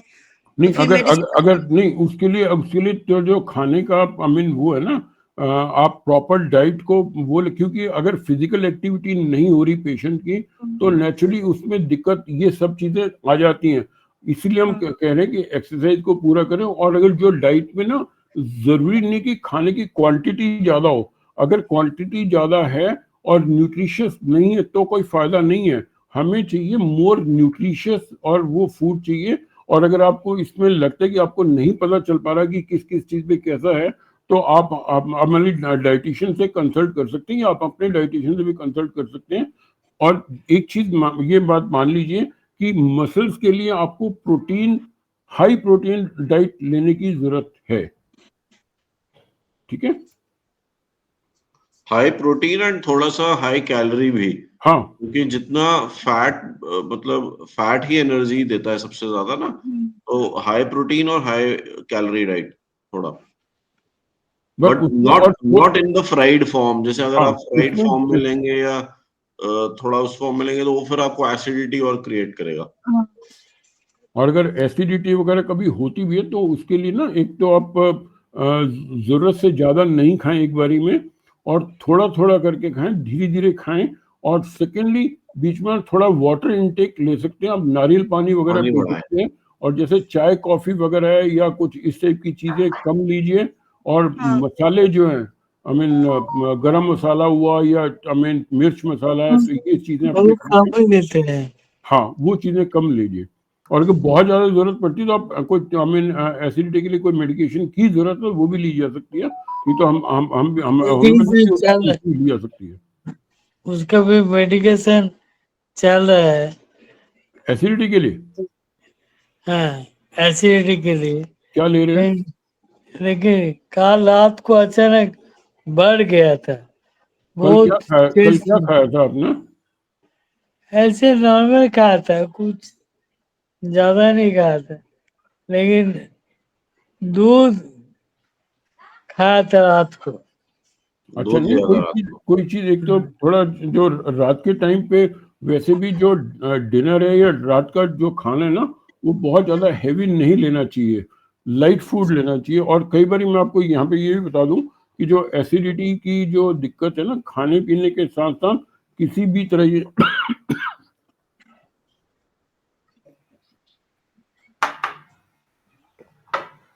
कोई स्ट्रेस या एंजाइटी हो, that also can precipitate this acidity sometime.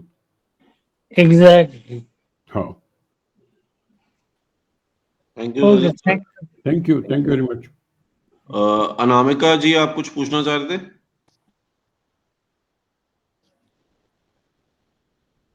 अनमिका ji sir.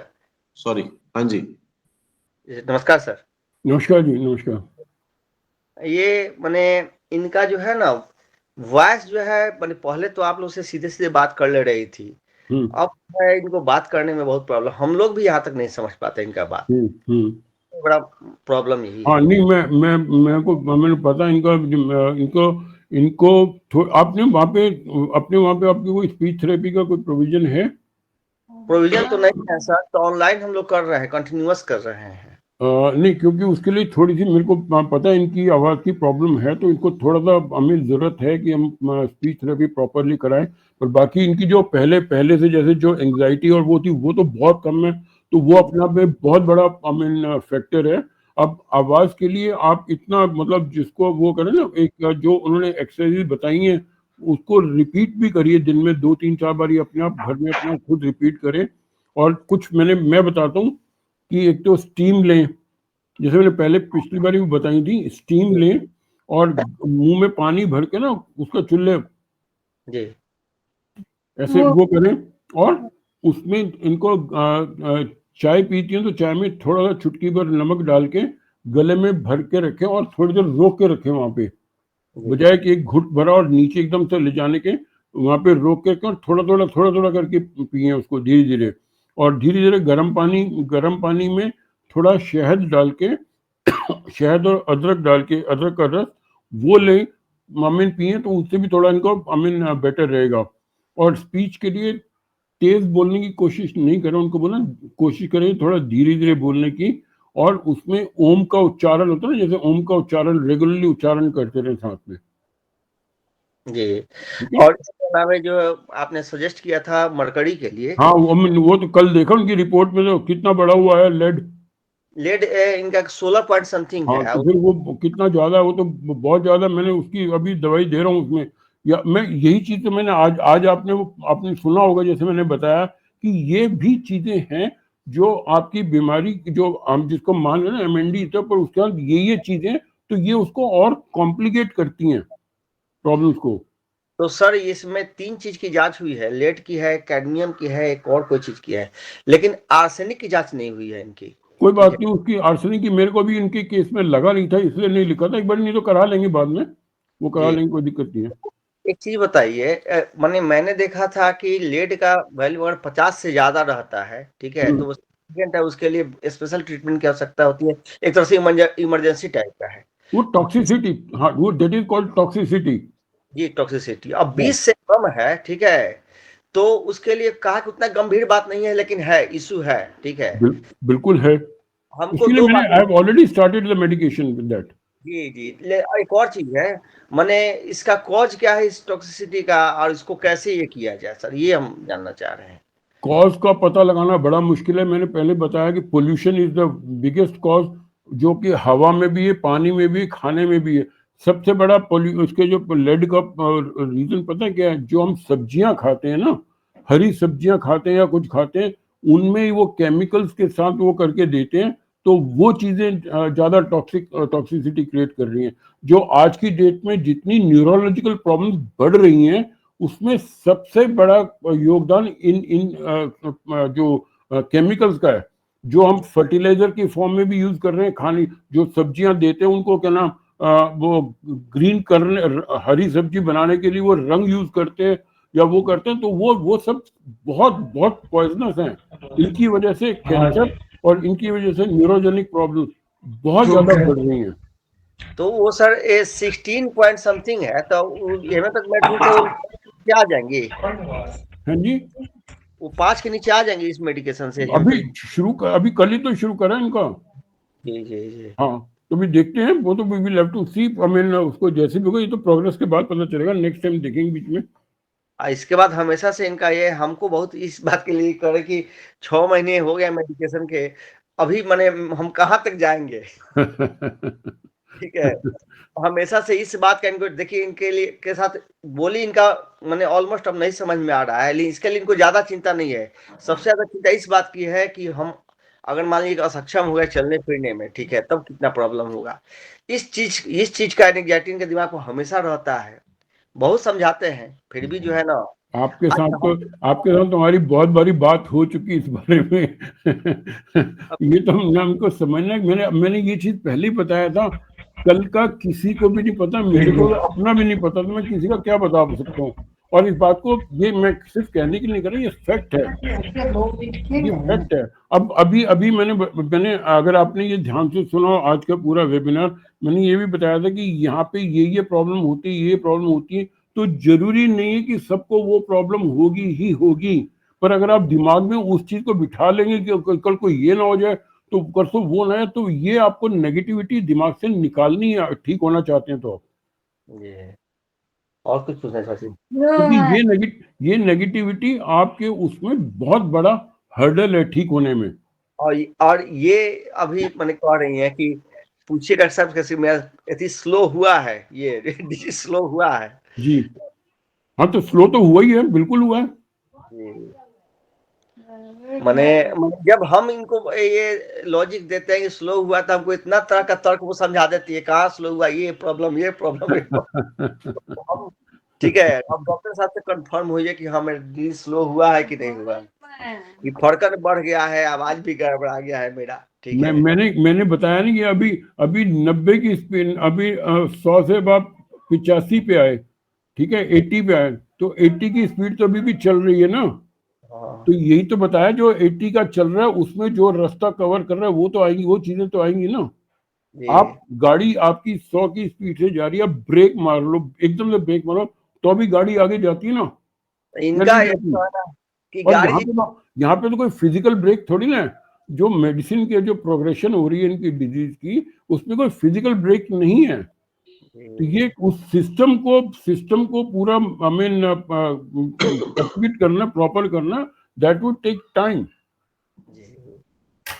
और इसमें इस बात को आप यकीन मानिए कि आप इस चीज से समझें, कहाँ पे आप बिल्कुल इलाज नहीं है, ये लेके बैठे हुए थे, और अब आपको यहाँ पे चीजों में अंतर नजर आया, पर अब हम सिर्फ अब इस चीज की चिंता करने लग गए हैं। तो ये एक ह्यूमन नेचर है। इस चीज को मैंने बारी बारी शायद आज के वेबिनार में बहुत बारी बोला, अगर हम इस बीमारी को समझ के चलेंगे तो बहुत अच्छा होगा अपने लिए, हमारे अपने केयर टेकर के लिए और डॉक्टर के लिए भी। ठीक है सर, ठीक है। खाली भावनाओं में या सेंटिमेंट्स की वजह से नहीं चल सकते, बिकॉज उससे कुछ होने वाला नहीं है। जी जी। नहीं तो कौन चाहेगा कि जल्दी ठीक हो, और कौन डॉक्टर नहीं चाहेगा कि उसका मरीज फटाफट ठीक हो। जी, थैंक यू। ठीक है ना। बनीता बाना ने रेज किया है। बनीता बाना सर्जी राव, हाँ बोलो। आप अपने आप को हाँ जी कर लिया। नमस्कार सर। हाँ नमस्कार बनीता, कैसे हो? सर मैं तो ठीक हूँ, इनका तबीयत बहुत ज्यादा खराब हो गया था। हाँ, बताओ क्या हुआ? हाँ, वो काशी की वजह से आपको तो फोन किया था मैं। वो काशी रुक गया, पर अभी पतला पतला सा जैसा काशी पहले होता था, बलगम जैसा निकल रहा है। मतलब वो सुबह के टाइम जब नहा कर आकर बैठते हैं तो उस टाइम, और शाम के टाइम, मतलब जब ठंड पड़ता है ना, उसी टाइम बहुत ज्यादा काशी होता है। अच्छा, नहीं जो पहले कंटिन्यूअस चल रहा था वो तो बंद हो गया, वो रुक गया। अच्छा, अभी इसके लिए ना एक तो आप प्रिकॉशन करेंगे, ठंड से बचा के रखें उनको, कमरे को और उसको, क्योंकि वेदर चेंज हो रहा है ना, इससे एक तो पोल्यूशन भी है और ठंडक भी है। तो इसमें जिनको कोई प्रॉब्लम नहीं, उनके भी गले खराब हो रहे हैं, उनको भी नजर जुकाम चल रहा है। तो इसलिए क्योंकि इनकी वाइटलिटी ऑलरेडी लो है, तो वो और ज्यादा आई मीन वल्नरेबल है, तो उसका थोड़ा ध्यान रखें। और इनके जो अगर इसके लिए मेडिसिन की मैंने वो दी हुई है तो वो भी देते हैं, तो इनको थोड़े गरारे कराएं गर्म पानी में नमक डाल के, और थोड़ा वो सर वो वाला तो नहीं कर पा रहे हैं। जैसे अभी ज्यादा काशी होता था ना, तभी मैं वो गगलिंग करने के लिए बोला तो वो पीछे की तरफ वो गर्दन चला जाता है, तो बहुत दिक्कत होता है, तो नहीं कर पाते है वो वाला। थोड़ा थोड़ा सिप करें वो, हाँ। थोड़ा थोड़ा, क्योंकि अगर गागल्स नहीं कर पाते तो वहां पे थोड़ा गर्म पानी में क्या नाम, हनी एंड जिंजर को थोड़ा उसको थोड़ा सिप करके थोड़ा थोड़ा वो दे। और अपने आसपास जो अगर आपके रूम में वहां पे ना, अगर हो सके तो आप वो क्या कहते हैं, एयर प्यूरिफायर वो लगा लीजिए रूम में, क्योंकि हाँ सर, रूम हीटर लगाई हूँ। नहीं, हीटर नहीं, हीटर अलग चीज है। हाँ। एयर प्यूरिफायर, क्योंकि जो एयर में क्योंकि पोल्यूशन है ना, तो उसकी वजह से इरिटेंट है, तो इरिटेंट से वो एक बारी वो छिड़ता है, तब वो उनका कंट्रोल नहीं हो पाता। इस चीज के लिए थोड़ी सी चीज का प्रिकॉशन है। ये चीज मैंने अभी भी बताया था कि हमें जो रेस्पिरेटरी की असिस्टेंस के लिए जो जो चीजें की जरूरत है हमें वो करनी चाहिए इफ रिक्वायर्ड। सर ये जो बुखार हो गया ना, इमरजेंसी आईसीयू में भर्ती हुए थे, मैं आपको बोला था। तो तभी से मतलब 4 किलो वजन भी उनका, मतलब वेट भी हुआ था, और अच्छा भी लग रहा था इनको। पर अभी बहुत वीकनेस ज्यादा बढ़ गया है, तो फिजियोथेरेपी तो हम करवा रहे हैं, तो वो फिजियोथेरेपी करने से वो थक जाते हैं और वीकनेस ज्यादा बढ़ गया है। उनको बोलो थोड़ा थोड़ा करें, एक टाइम पे बहुत ज्यादा ना करें, थोड़ा थोड़ा करें, बट करें जरूर। अच्छा, ठीक है। और सर जब रात को सोते हैं ना, सीधा अगर करवट तो नहीं ले पा रहे, वो मुझे ही करना पड़ता है, पर सीधा जब लेटते हैं वो सांस लेने में दिक्कत हो रहा है, बोल रहे हैं कि मैं नहीं सो पा रही हूँ। तो उनको थोड़ा सा ना, एक तो मतलब जो लिटाते हैं तो जो उनका हेड एंड है उसको थोड़ा रेज कर लीजिए, 30 to 45 डिग्री के एंगल में सुलाएं, या थोड़ा साइड करके सुलाएं, पीछे तकिए रख दें, ऐसे हल्का, मतलब जो यूं ना, बजाय यूं रख, मतलब एक यूं मतलब जैसे यूं करके। अच्छा, वो जब लेटते हैं यू शेप में? यू स्टेप में नहीं, मतलब आप इसको जो सिर का है ना, उसका ऊंचा लेवल ऊंचा करके रखें थोड़ा। अच्छा, ये तो तकिया भी नहीं देते हैं। नहीं उनका लेवल ऊंचा करके रखे, क्योंकि वो उससे तो दिक्कत होगी, वो उनका लेवल ऊंचा करके रखे, उससे थोड़े इनको रिलीफ मिलेगा, क्योंकि अदरवाइज सांस की तकलीफ बढ़ेगी उनकी नहीं तो। हाँ ठीक है सर। ठीक है, thank you. Thank you sir. Banwari Soniwal ji. नमस्कार। हाँ जी बनवारी लाल जी। नमस्कार। नमस्कार नमस्कार, कैसे हैं आप? अच्छे हैं। हाँ जी अच्छे हैं, अच्छे। डॉक्टर साहब ऐसे तो ठीक है, दिनों दिन आवाज दबती जा रही है। आवाज बहुत ज्यादा दब गई है।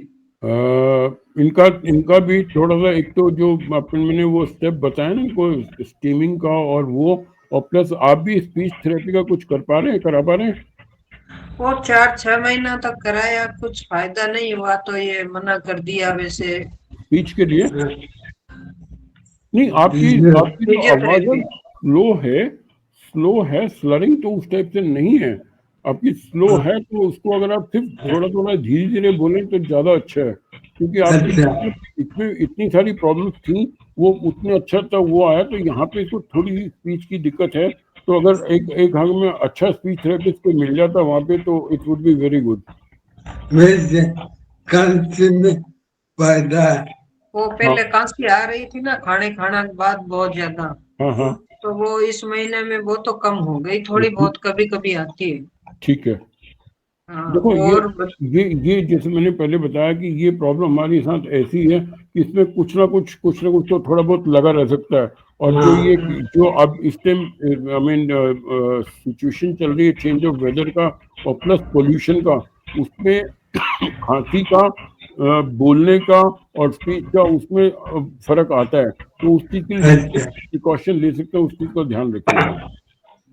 और अभी इस टाइम है ना वजन बहुत ज्यादा तेजी से घट रहा है। अभी कितना कम हुआ? अभी दोबारा कम हुआ? 1 महीना पहले दिखा के गया, उसमें 2 किलो वजन कम हो गया। अच्छा, ये है 6 महीने में 4 किलो। 6 महीने में 4 किलो। ठीक है, मैं इसको मेरे को नोट कराना, मैं देखता हूँ इसको भी। उसमें वो कोई पाउडर लिखा है आपने तो वो दे दो। हाँ मैं देख लूंगा। ठीक है। और है ना वो बॉडी में, पूरी बॉडी में फड़कन ज्यादा हो रही है डॉक्टर साहब, पूरी बॉडी में ही हो रही है। चलो देख लेते हैं, जो सिम्टम आपके हैं साथ देख लेते, मेरे को बता लो। बाकी कांसी में आराम है। अच्छा ठीक है। बहुत अच्छा। उसकी वजह से खाना खाने की इच्छा खत्म हो गई थी, अब मन करता। हाँ नहीं, अब क्योंकि अगर जैसे वेट लॉस भी हुआ ना, तो थोड़ा सा खाने का और डाइट का आपको ज्यादा ध्यान रखना कि प्रॉपर डाइट। बता ठीक है। अभी वो ठीक है, खांसी नहीं आ रही है, इसकी वजह से खाना खा लेते आराम से। मैं वही कह रहा हूँ ना, देखो इसमें इतनी सारी प्रॉब्लम है, किसी की वजह से कुछ ना कुछ बीच में जो आता है तो उनका इम्पैक्ट बॉडी पे पड़ता है, तो अब हम जो बीच में कोई चीज नई शुरू हो जाती तो it has to be address accordingly. हाँ वो थोड़ा सा ऐसे गला में दर्द सा रहता है, कभी कभी होता है, और कभी ना क्रैम्प आते हैं गले में। चलो ये मेरे को थोड़ा जो प्रॉब्लम हो रही है, मेरे को भी दोबारा उस पे वहाँ पे क्लिनिक पे नोट कराएं, तो मैं देखता हूँ उसके लिए। ठीक है। हाँ सर ठीक है। ठीक है। हाँ अभी तो वो दवाई 4 दिन पहले मंगाई थी। हाँ ठीक है। ठीक है। ठीक है, थैंक यू। ठीक है जी, थैंक यू। Anybody else? और कोई कुछ पूछना चाहे क्विकली? कोई कुछ शेयर करना चाहेगा? I think that's it. चलो ठीक है। Right, thank you so much everybody. धन्यवाद एवरीबॉडी। बहुत बहुत धन्यवाद आपका। आप सब समझ रहे हैं, जान रहे हैं, देख रहे हैं कि एमएनडी जैसी एक डिफिकल्ट डिजीज को हर अलग अलग उसके भी अलग अलग पहलू हैं, उसके भी अलग अलग सिम्टम्स हैं, अलग अलग स्टेजेस हैं जहां पे इम्प्रूवमेंट्स कभी आपको आएंगी, कभी आपको लगेगा कि चीज प्रोग्रेस भी हो रही है, बिकॉज एक बहुत ही फास्ट प्रोग्रेसिव डिजीज है। तो कुछ चीजें इंप्रूव कर सकती हैं, कुछ चीजों में ये भी हो सकता है कि वो थोड़ी सी पहले से वर्स हो गई, बट इसी के लिए ये एक अवेयरनेस कैंपेन और सीरीज हम चला रहे हैं, जिसमें से ये हमारा छठा कैंपेन था, छठा वेबिनार था। अब तक के बाकी के सारी जो हमारी वेबिनार्स हुए हैं वो आप हमारे यूट्यूब चैनल पे डॉक्टर ए के गुप्ता ओवीएम्स पे आप जाके देख सकते हैं, जिसमें हम साइकोलॉजी पे, डाइट पे, फिजियोथेरेपी पे, फैसिकुलेशंस पे, मसल वेस्टिंग पे एंड स्पीच पे ऑलरेडी कर चुके हैं। आज मसल वेस्टिंग पे करा है। तो किसी को भी कुछ भी पहले के भी देखना चाहें, कुछ भी और समझना चाहें, देखना चाहें, तो हमारे YouTube चैनल पे जाके देख सकते हैं। मैं YouTube चैनल का लिंक फटाफट इसमें लिख देता हूँ। चैनल का नाम it's doctor AK space OVMs। ठीक है, ये हमारा YouTube चैनल है। आप इससे आप सबको अगर आप उसको वो भी कर लेंगे सब्सक्राइब, तो आपको ऑलरेडी पुरानी वीडियोस भी सारी दिख जाएंगी। क्योंकि अगर आप उनको हमारे चैनल को आप सब्सक्राइब करते रहेंगे ना, तो जो भी वीडियोस अपलोड होती है वो आपको उसकी इंफॉर्मेशन मिल जाएगी और आप उसको देख सकते हैं। और अपने कभी भी बैठ के रेफरेंस के लिए किसी चीज को हमें जरूरत पड़ती है तो कर सकते हैं। और आज की इस वेबिनार के लिए बहुत बहुत धन्यवाद। एंड आप सब स्वस्थ रहें, अच्छे रहें और परिवार के साथ अपना जीवन अच्छे ढंग से व्यतीत करें। धन्यवाद। Thank you.